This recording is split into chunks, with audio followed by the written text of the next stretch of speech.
YouTube. My name is Diana. I am nuocmami on TikTok, formerly known. And I think with what's going on, I had built a micro community on TikTok and I decided to build one here because nothing is ever promised in this dystopian society that we live in, but that's another conversation. Introduction, I'm very eclectic. I love a bunch of things. So if you resonate with any of that, join my family. Welcome. So today we're talking physical media, and I think more so with what's happening. Nothing is ever promised, truly. That is where we anchor back into physical media. I love having magazines, books around my apartment. It serves as a great place for inspiration for me to kind of flip through and look through things that I love and be energized and creatively inspired. So I present to you 4 books or magazines that I'm just gonna flip through. So first one is the Eames Case Study Home book, and this is kind of a series, I believe, where there's a bunch of case study books. I'm pretty sure y'all have seen these types of books kind of circulating around social media, but I actually visited the Eames home and I thoroughly enjoyed the tour. The architects that were a couple, and just kind of talking about their thought process behind creating this home. And I believe even after the LA fires, it still stands today, which is amazing. So you could just see. Okay. So it wasn't an interior home. I wasn't able to go directly inside the house, so they let us just peek in, but mostly we did the tour outside. But I was able to take a peek into this home. I've been seeing this photo on my interior design Pinterest board for so long. To just see it in person was amazing.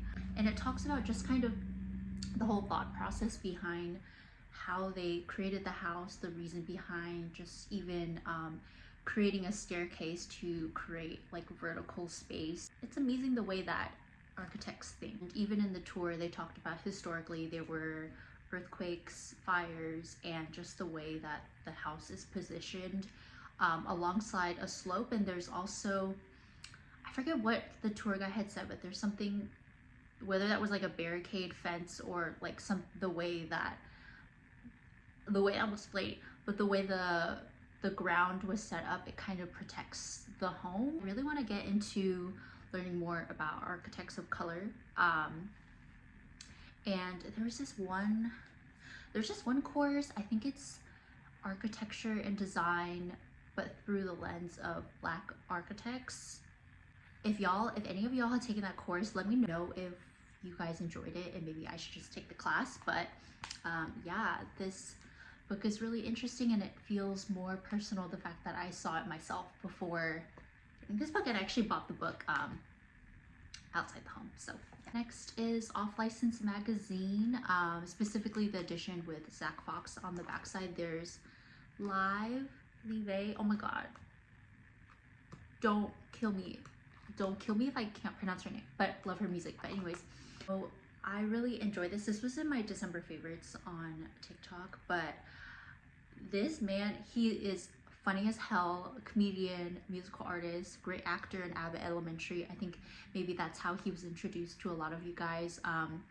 And he also does DJing, he's just multifaceted, and I really resonate with that in terms of not confining to a box and having so many interests and not letting others kind of dictate how you kind of navigate yourself as an artist. And I just really appreciate that. Like, I love it. It's the most serious but unserious person ever. I actually found him through Jesus Is the One. If y'all know that song, great song, funny. That humor is up my alley. I have a lot of avenues of humor, but yeah, I really enjoyed the way that he talks about how personal it is to be a DJ. I think he even mentioned that you really control the energy of the room. If you were to play like horny ass music in that space, those people will share that same vibe, that same energy, and you set the tone. So I think that is something that you don't really think about for folks who don't DJ. I don't DJ, but I think that's really interesting to think in that process. And he also talks about him exploring himself as an actor, him really putting his all into crafts that he wants to try out and really just not holding back.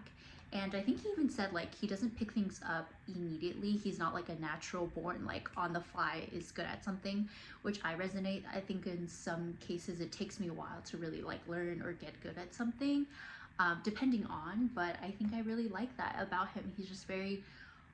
He is very rawly authentic and honest to himself, and that is something that I think all of us can learn from as, you know, people who consume art or just want to become more artistic and creative. There's all sorts of ways that you could really embody that in any space that you're at. Any of y'all have gone into him recently, like really just look at his old interviews or his comedy sets and just there's so much lore on this guy, like just good lore I feel. But yeah, so next is this photo book.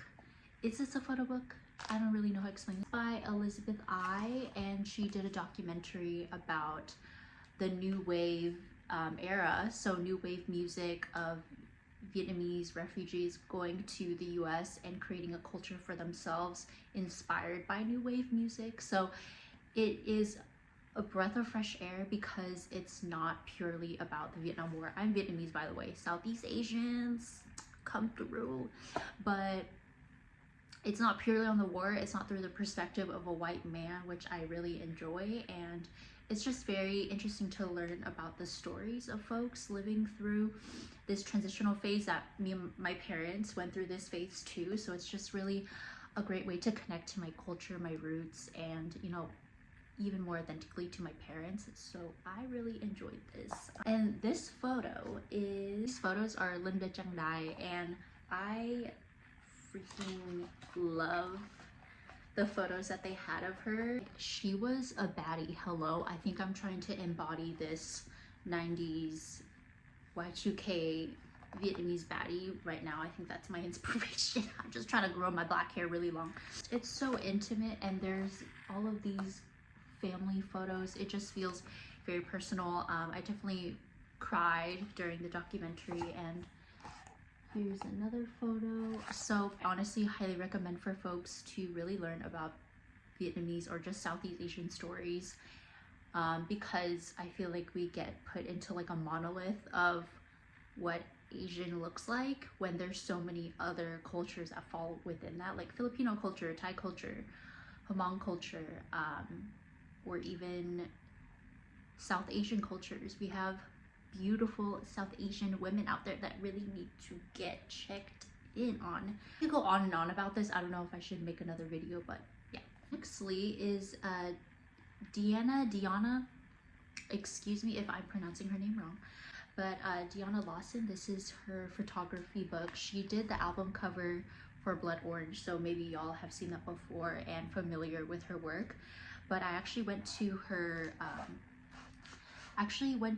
art gallery a few years back, and it was just so beautiful. I think the way that she depicts Black identity and culture, and just having, it's honestly like I feel like a love letter to Black culture, and I feel like I was really raised on Black culture when I was growing up.